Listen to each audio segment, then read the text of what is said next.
Oke. Assalamualaikum warahmatullahi wabarakatuh. Jumpa lagi dengan kami di podcast TKJ Center. Eh, Hampir 1 tahun kita ndak ngobrol bareng sama teman-teman atau tidak update lagi berkaitan dengan YouTube kita di TKJ. Nah, kebetulan hari ini sudah menginjak tahun ajaran baru 2024-2025. Ya mungkin di sini sama Bapak Sony Yudhistira Oke. selaku guru TKJ. Gimana tanggapannya Pak Sony? Sudah hampir 1 tahun ya kita tidak update Kita video. tidak update video itu hampir 1 tahun, kurang lebih 8 bulan, 7 bulan, 8 bulan. Karena kesibukan, kemarin sangat sibuk sekali kita. Tentang apa ya, PPDB terutama ya. Tapi insya Allah sekarang timnya sudah kompak dan lebih maju ke depan. Makanya podcast ini harus tetap jalan. Iya sih. Sudah terlalu lama kita, akhirnya ya inilah momen di tahun ajaran baru. Kita semuanya berbondong-bondong, berlomba-lomba memberikan yang terbaik kepada masyarakat berkaitan penerimaan peserta didik baru. Ya, kita banyak inovasi sih sebetulnya dari kita melakukan bimbingan karir terhadap anak SMP, MTS, pengenalan batik juga yang dilakukan oleh kepala sekolah. Ya, sebetulnya kita sudah berusaha keras. Cuma gini, kalau saran PPDB itu tidak hanya di tengah-tengah dan akhir. Startnya kalau bisa sekarang pun PPDB. Apa sih PPDB itu? Penerimaan peserta didik baru. Oh, jadi marketingnya SMK lah. SMK Nurta. Ya, mudah-mudahan tahun ini terlaksana. Insya Allah mulai bulan Agustus. Ini sudah ada program dari pihak kehumasan yang sudah disusun. Jadi mulai bulan Agustus, 5 bulan ke depan kita sudah start terlebih dahulu. Oke. Cek. Kita lanjut. Nah, ini kebetulan kita sudah sudah selesai MPLS. Berarti langsung kita bahas target tujuan TKJ, terutama apa sih yang mau dikembangkan keahliannya untuk anak-anak itu apa, terutama yang kelas 10, 11 atau semuanya lah. Jadi ya masing-masing anak itu memiliki kompetensi masing-masing, keahlian masing-masing yang sangat menonjol. Kami TKJ sering saya sampaikan ke anak-anak, kalau bisa masing-masing personal, masing-masing anak itu memiliki keahlian yang berbeda dan masing-masing sesuai kemauannya mereka sendiri. Jadi tidak mungkin kan anak-anak itu menguasai semua mata pelajaran. Paling tidak ada satu saja yang harus mereka kuasai. Nah, ini yang saya tanyakan, kira-kira target terutama di produk kreatifnya di anak-anak kelas 11 dan 12. Pak Sony kan ngajar di PKK-nya ya, produk kreatif kewirausahaan di kelas 11 dan 12. Ada target nggak? Ada, pasti ada. Di dunia pembelajaran, apalagi sekarang kurmer, itu ada target. Anak itu difokuskan kemana. Cuman kalau di segi PKK itu ada materi tambahan sebenarnya ya, yang agak keluar tapi nggak keluar. Kita melatih anak itu lebih kreatif lagi untuk menciptakan sebuah produk, intinya seperti itu. Kita wajib punya produk, meskipun nggak punya produk pun minimal kelas 10 atau kelas 11 itu sudah bisa membuat robotika simple lah, sederhana membuat. Sederhana aja. Ya, tapi yang kelas 12 itu kita dapat banyak request dari masyarakat ya, terutama yang mengajukan ke lembaga, ke kelembagaan. Itu membuat elektronika dasar berbasis Arduino. Arduino itu pemrograman, ya nggak melenceng juga terlalu jauh di TKJ, karena saya basicnya juga di audio video dulu di elektronika dasar. Sebenarnya kita ada pakem-pakemnya robotika yang kelas 11 ajarkan. Cuman karena ada request, kita selesaikan itu dulu untuk semester 1 sampai Awal ya. semester awal. Di lampu, tapi lampunya bebas. Sesuai kreatifnya anak sendiri, desainnya anak sendiri. Dan jadi anak-anak ini ada yang sesuai request dari masyarakat dan ada juga yang berinovasi sendiri. Inovasinya lampu taman atau lampu jalan yang semua serba otomatis, semua tanpa amit PLN. Mandiri, tenaga mandiri terutama. Itu sih kelas 12. Basicnya apa yang dipelajari anak-anak buat apa namanya yang tadi itu? Pakai baterai kah atau pakai apalah? Enggak, insya Allah kita menghindari PLN atau listrik dan mandiri. Jadi banyak metodenya. Ada yang mengajukan judul energi listrik untuk menghasilkan energi listrik itu banyak judulnya. Jadi mereka itu sudah kreatif. Ternyata anak-anak kita itu sudah pinter-pinter. Ada yang menggunakan tenaga surya. Ada yang menggunakan energi gerak, baling-baling misalkan kincir angin yang ada di Belanda terkenal. Terus ada yang pakai sungai, karena di Songgon ini aliran sungainya banyak, terus airnya banyak, itu yang kita fungsikan untuk itu listrik. Endingnya adalah gimana kita menciptakan listrik tanpa itu tadi campur tangan dari nggak enak ngomong lembaga lembaga lainnya ya, biar ada kreativitas lah. Nah minimal ngirit lah, atau kalau enggak, kalau mati lampu rumah kita nggak mati lah. Gitu ya, bagus juga meskipun kita itu punya apa namanya keahlian komputerisasi jaringan dan lain sebagainya.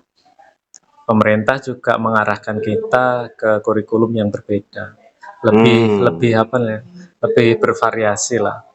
Tergantung kitanya mau mengolah anak itu seperti apa.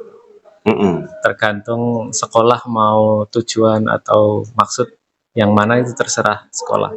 Tapi tetap dasar-dasar yang harus kita sampaikan ke anak itu lebih luas lagi. Tapi anak sekarang sangat kreatif sekali.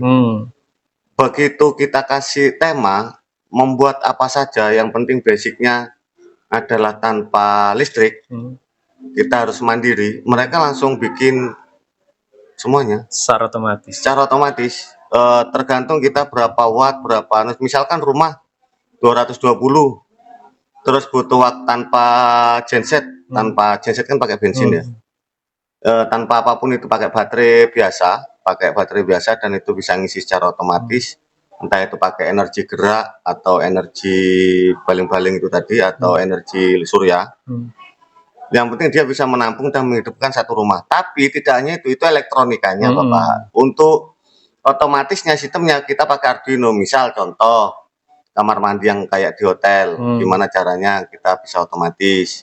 Habis gitu pintu gerbang pakai sensor misalkan, atau lampu-lampu kamar kalau nggak ada orangnya mati sendiri. Semuanya serba otomatis. Nanti satu rumah itu keren lah. Mini Tony Stark, Iron Man. Nah, jadi semuanya serba otomatis, digitalisasi semua. Sudah mulai meniru dunia perhayalan ya. Iya, tapi kita nyatakan Bapak. Kita nyatakan. Ya, insya Allah bisa. Ya harusnya begitu. Apa yang dihayalkan di dunia perfilman, ya kita mampu untuk menyatakan itu. Ya, alhamdulillah, insya Allah mampu. Karena anak-anak kita itu kreatif. Jadi saya pun ngasih modul cuma dasar-dasarnya aja. Dan di YouTube kan sudah banyak temanya apa, materinya apa, mereka belajar sendiri. Medianya sudah ada ya? Ya, medianya sudah ada. Ya, alhamdulillah mereka kreatif. Sangat kreatif. Tinggal anaknya mau apa enggak, itu aja. Harus dipaksa mau juga ya Pak. Iya, untuk anak yang amit nyun sewu kurang, kita bikin kelompok Bapak. Kita bikin kelompok, satu anak 5 orang. Jadi basicnya itu membuat riset, datasheetnya apa, bahannya apa, harganya berapa, dan setelah itu jadi dibagi. dibagi sesuai kemampuan masing-masing anak 5 tadi. Jadi nggak satu anak ngeriset itu enggak. Jadi temanya apa, misal si A ini kelemahannya ada di pemberkasan, administrasi. Ya berarti jangan taruh di administrasi. Karena di situ untuk nilai barang, harga layak jual, dan marketing dan lain-lain itu masing-masing. Ada bagian marketing sendiri, pembukuan sendiri, untuk ngerakit sendiri. Jadi kita kerja tim. Jadi basicnya seperti Bapak tadi yang bilang, basicnya anak ini di mana, itu kita taruh di sana supaya lebih maksimal lagi. Iya, prosesnya akan lebih cepat. Itu maksudnya. Ya sama, sebetulnya kualitas kuantitas guru kan juga sama, memiliki kualitas sendiri-sendiri. Iyalah. Ya, tidak dipukul rata, oh ini bagus ini dan lain sebagainya. Memang harus dipilah, terutama juga buat anak-anak pembelajaran. Nah ini kan tadi membahas produk kreatif. Selanjutnya mau dikembangkan atau bagaimana, atau diproduksi massal atau dijual atau bagaimana? Soalnya kan kalau kita punya produk nggak diteruskan juga eman gitu kan. Insya Allah diteruskan, tapi target kita satu semester ini untuk menciptakan itu ya, membuat itu, bukan menciptakan, membuat, mengembangkan. Itu sudah banyak Pak, sudah banyak yang mesan, terutama di desa-desa yang agak terpencil, belum ada lampu jalannya misalkan, itu juga sudah ada request dari sana. Jadi lampu jalan itu otomatis Bapak. Jam 7, jam habis maghrib ya, jam maghrib, jam 6, sekitar jam 6, jam 7 lah, dia akan nyala sendiri. Tapi nanti jam 10 ke atas, itu ada beberapa nanti yang mati, ada kita ganjil genap. Di setting ganjil genap, jadi yang nyala itu ganjil aja atau genap aja gitu ya. Bisa ya, bisa. Arduino bisa ya. Bisa. Nah, untuk ngirit itu tadi, ngirit bahan bakar atau tahan lamanya alat. Betul. Tapi kalau misalkan nanti ada yang lewat, misalkan ganjil mati, ternyata ada yang lewat, nanti jika lampu satu nyala, lampu berikutnya itu akan nyala semua. Tergantung dari start A atau start B. Itu sih rencananya, supaya ngirit baterai, tahan lama maksudnya baterai. Penyimpanannya lebih awet. Lebih awet. Karena daerah Songgon panasnya kan minim, kadang tiba-tiba mendung, ada kiriman awan dari timur kan, barat. Nah ya, kelemahannya memang ya, kalau daerah pegunungan kelemahannya kan pencahayaan kadang tertunda untuk mengisi surya panelnya tadi. Berarti produksi massal ya? Ya, produksi massal insya Allah tahun depan. Siap-siap banjir. Nah, alhamdulillah SMK Nur Taqwa ini memang keren Pak. Iya. Keren, didukung oleh Bapak Haji Ali Marus. Beliau juga kan sudah terkenal kemana-mana, makanya tendernya SMK ini banyak. Apalagi di PKK TKJ ya. Saya dengar otomotif juga sudah membuat apa, kayak go-kart, yang di Golf itu apa namanya? Yang kecil itu ya. Ya, mobil kecil. Ya lumayan, ada pemesanan juga itu ternyata. Iya, dari hotel daerah Jajak sana, saya lupa namanya hotelnya. Pernah disampaikan kepala sekolah. Hotel Surya kalau nggak salah. Kalau nggak salah, iya. Ya, Pak. Itu sudah apa namanya? Sudah pesan. Sudah dilakukan pemesanan, tinggal eksekusi dari pihak SMK Nur Taqwa, terutama dari otomotif ya, TPSM dan TKR. Keren. Ya memang harus gitu. Anaknya dilatih supaya kreatif. Iya, betul. Nah ini kan sudah bahas pendidikan. Kita coba keluar dari pembahasannya, keluar dari apa ya, pendidikan, karena saya merasakan setelah COVID ya, perkembangan teknologi, terus kebijakan pemerintah di dunia juga itu berubah-ubah secara cepat. Tidak seperti dahulu ketika ada kebijakan satu komando ya sudah jalanin. Kalau sekarang kebijakan satu berubah, sekian bulan lagi berubah. Terutama di masalah digitalisasi. Iya memang. Terus transaksi sekarang sudah berubah, dulu menggunakan tunai, sekarang sudah semua serba digital ya. Serba digital. Maunya sih anak-anak juga harus diajari seperti itu. Ya, apalagi sekarang sudah ada kris ya, barcode semua. Jadi belanja nggak apa ya, nggak tunai nggak sekarang, tunai, pakai virtual semuanya. virtual account semuanya. Jadi memang uang ini suatu saat akan Musnah. tersingkirkan, musnah. Nggak tahu Iya. tahun berapa tahun lagi. Iya. Semuanya serba digital. HP hilang, ya hilang, tapi masih bisa recovery. Iya. Tapi kalau otaknya yang hilang, maka aset kita akan hilang semua. Iya. Suatu saat akan seperti itu. Seperti orang buta yang tidak tahu jalan. Kalau otak sudah diambil kan tidak bisa melihat kemana-mana. Sudah nggak bisa, sudah. Suatu saat akan didesain ke sana. Ya mau tidak mau, kita harus ke sana. Dipaksa ke sana. Dipaksa ke sana. Kalau tidak mengikuti ya tertinggal kitanya. Iya, pasti tertinggal, kasihan juga. Ya mungkin umur kita masih aman, tapi umurnya anak-anak kita, generasi ke depan ya, harus mengikuti, wajib. Iya. Kalau enggak ya mereka akan teraniaya dengan zaman. Iya, tergeserkan dengan zaman, bahaya. Apa sih yang harus kita lakukan sebetulnya untuk ke depan, untuk saat ini dan ke depan, Pak Sony? Dengan hal-hal yang terjadi setelah COVID 4 tahun ini. Apa sih yang harus kita lakukan sih? Untuk siswa, Pak, ini terutama karena kita di dunia pendidikan.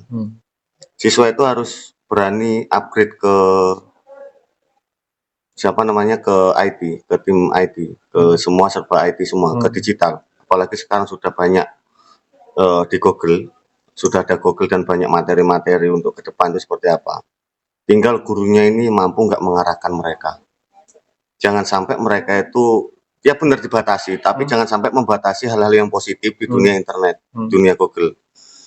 Kadang gini, ada beberapa, bukan guru ya, pokoknya tenaga pendidik itu membatasi dunia internet. Itu bahaya, Bapak. Iya. Bahaya. Bahayanya adalah begitu ada perkembangan zaman, ya mereka akan tergeserkan. Tapi cuma dibatasi untuk segi negatifnya boleh, karena kan nggak semua positif, hitam dan putih itu ada di dunia internet. Kita harus tetap pengawasan secara intensif ke anak-anak, ya, terutama ke anak-anak. Semua digital sekarang, Bapak. Iya sih. Sepinter apapun kita, sebesar apapun perusahaan kita, kata kepala sekolah, itu akan kalah dengan yang cepat. Iya, betul. Siapapun yang cepat, tepat sasaran, dia akan nyalip semuanya. Betul. Ya terbukti memang di kondisi kemarin ketika persaingan yang sangat ketat di BPDB juga terjadi. Yang cepat bertindak, berinovasi, maka akan berhasil. Ya meskipun tidak maksimal hasilnya, paling tidak kita sudah berbuat yang lebih baik. Yang penting kita melakukan yang terbaik, Bapak. Iya, yang terbaik. Dan alhamdulillah sih ya lumayan banyak. Lumayannya kita itu ya banyak. Lumayan banyak. Tapi kalau dibanding sama yang lain ya banyak, terbanyak gitu. Dengan swasta yang di sekitar kita ya kita paling banyak. Kita paling banyak. Kalau di luar Kecamatan Songgon mungkin persaingannya akan lebih ketat karena jangkauan mana yang lebih dekat dan lain sebagainya. Benar.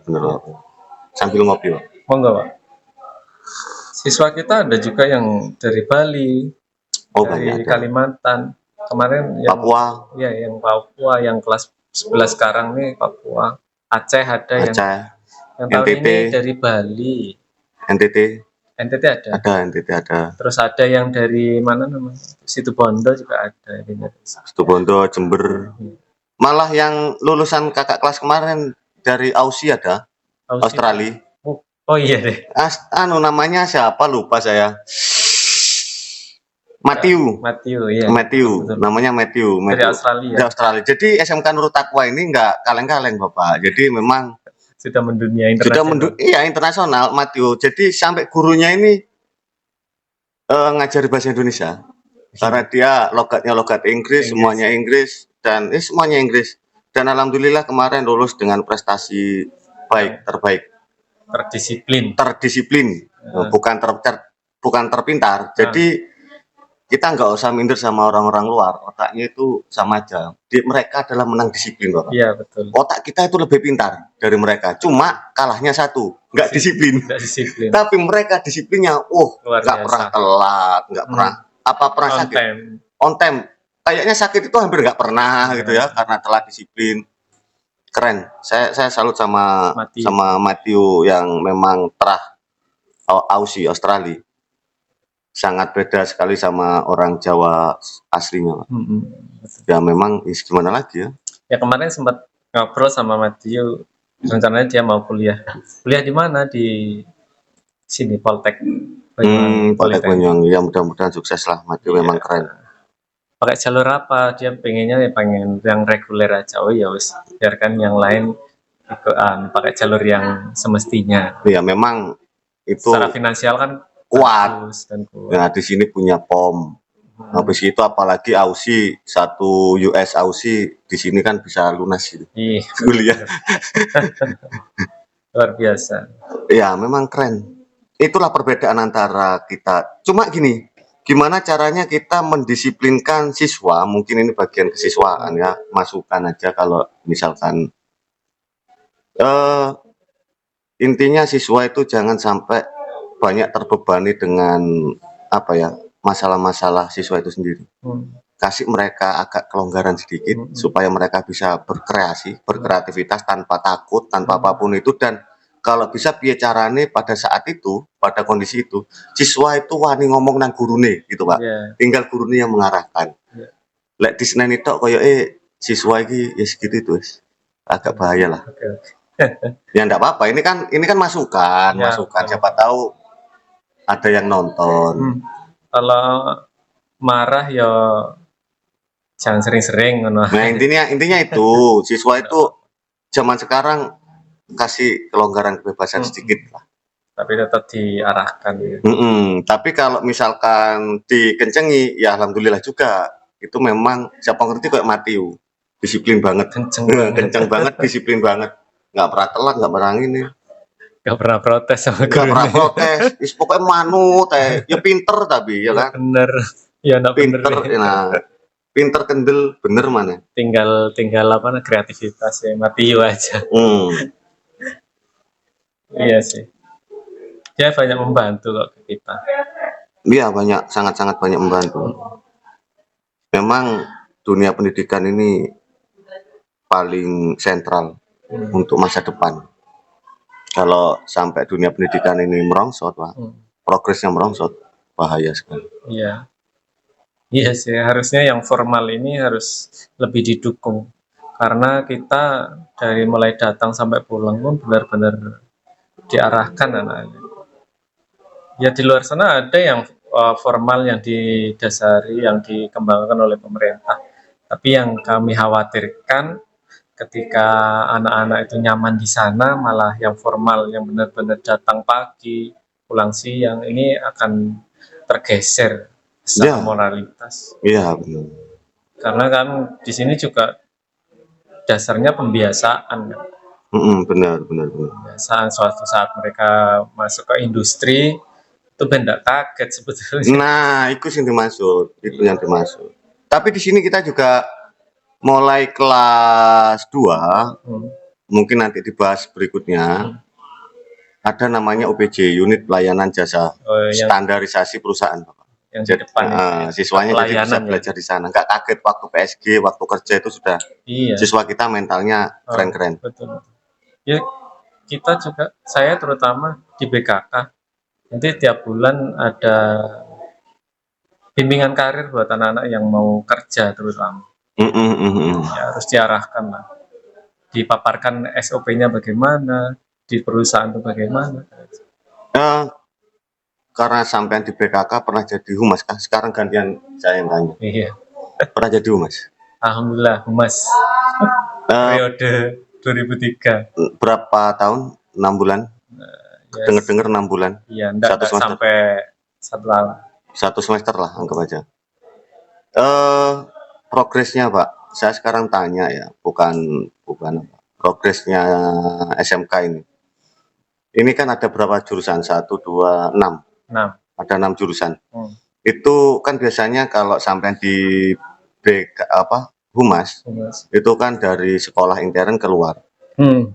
Kerjasama sama industri-industri yang besar. Betul. Itu ada berapa industri kira-kira Pak di SMK ini? Kalau saya pribadi itu selama saya berdiri di tanggung jawab itu, insya Allah saya hitung 54 perusahaan di Banyuwangi sama luar kota. Itu perusahaan besar semua. Yang perusahaan besar itu lumayan banyak. Berarti SMK Nur Taqwa ini sudah nggak kaleng-kaleng. Jadi untuk semuanya adik-adik atau orang tua yang mau menyekolahkan ke sini, nggak usah khawatir. Kita Dudi banyak, perusahaan banyak. Sampai yang luar negeri ada. Ada yang luar negeri. Sampai Malaysia terutama. Sementara Malaysia. Nanti gini aja nanti. Kalau bisa Matthew buka perusahaan yang di sana, kita kerjasama juga. Iya, harusnya seperti itu. Kita kembangkan anak kita untuk di Australia. Di Australia. Aussie itu Australia. Ini 52 itu ya lumayan lah buat nampung anak kita, misalkan 1.000, 2.000. Kan setiap tahun lulusan sekitar 400 lebih. Ya untuk menampung itu aja ya bisa lah. Maksudnya bisa itu ketika ada event loker itu mereka bisa milih mana yang ingin terbaik. Tetap diseleksi tapi kan? Iya harus. Jadi kualitas anak ya harus tetap diseleksi. Kalau saya targetnya kalau anak-anak mau ya monggo silakan, cuma ya harus terbiasa dengan industri. Iya. 52 itu enggak sedikit sih, banyak banget. Dan itu sangat susah sekali untuk bisa masuk ke sana. Ya Pak Sony sendiri kan tahu ketika di pabrik gula Glamour kita berhentinya di mana? Di security. Kita yang lulusan sarjana berhentinya di security karena memang prosedural. Ya itulah hebatnya industri. Siapapun yang datang ya pastinya berhentinya di depan. Ya keren, tapi memang itu yang nanti kita ajarkan juga ke, daripada contoh saya nyervis sepeda motor nggak ada security-nya, nggak ada teknisinya, nggak ada bagian resepsionisnya itu, ya kita akan nego-negoan. Iya sih. Itu menghindari nego itu keren. Iya, dari depan selesai di depan, kalau ada apa selesai di depan, harusnya seperti itu. Ya baiknya memang diterapkan di pendidikan, baik. Ya tinggal tunggu anaknya siapa enggak. Oke, itu mungkin yang bisa saya sampaikan tentang PKK produknya. Intinya kita sudah banyak pesanan, membeludak sekali pesanannya. Jadi anak-anak ini kayak produksi massal, tergantung permintaan berapa desa atau berapa masyarakat, berapa titik gitu ya. Berapa titik. Kalau sekarang itu banyak sekali pokoknya. Nggak tahu, saya nggak buat draftnya soalnya.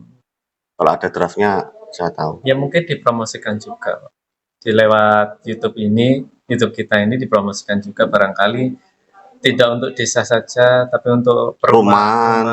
Ya mungkin kalau ada perumahan yang butuh bisa nanti, tapi produknya nanti kita next podcast selanjutnya. Mungkin kalau sampean ada robotika dan lain-lain kan sampean juga ngajar itu juga. Ya, nanti kita di podcast selanjutnya aja.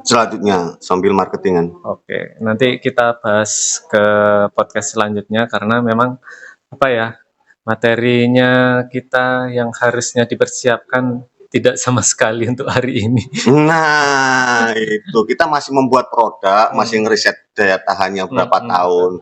Kalau bisa itu minimal, Pak. Minimal itu 10 sampai 15 tahun. Biar caranya nggak rusak daya tahannya. Memang standarisasi sama kayak perusahaan sih, mungkin di atas dikit. 5 tahun lah ya. Misalkan segi harga di di perusahaan 200.000 misalkan, kita 210 atau 230. Tetapi jangkanya panjang sekali. Ya nanti kita bahas itu Pak, karena saya juga agak aneh pola marketing di elektronika, otomotif. Ada yang garansi cuma 5 tahun, ini berarti sudah batasannya sudah diukur dengan harga segini, batasannya segini. Iya, nanti kita di lab sebelah kalau itu. Iya, betul. Oke, terima kasih Pak Sony, teman-teman semuanya, sahabat-sahabat TKJ Center. Kita ketemu lagi ke podcast selanjutnya. Oke, makasih. dengan pembahasan yang berbeda, lebih berkembang lagi, terutama produk yang sudah disampaikan Pak Sony tadi, dan juga saya nanti di kelas 11 ada produk juga, robotika, tapi sederhana sekali, tapi paling tidak kita sudah meskipun keluar jalur, tapi ada hasilnya. Iya, harus kreatif. Terima kasih, mudah-mudahan sehat selalu, semangat, terutama adik-adik yang sedang belajar di pendidikan SMK Nurul Taqwa. Percayalah dengan kebiasaan kebaikan itu tadi di pendidikan, itu nanti akan terbiasa untuk melakukan hal-hal yang baik. Iya, betul. Terima kasih Pak Sony. Assalamualaikum warahmatullahi wabarakatuh. Waalaikumsalam warahmatullahi wabarakatuh. Mantap.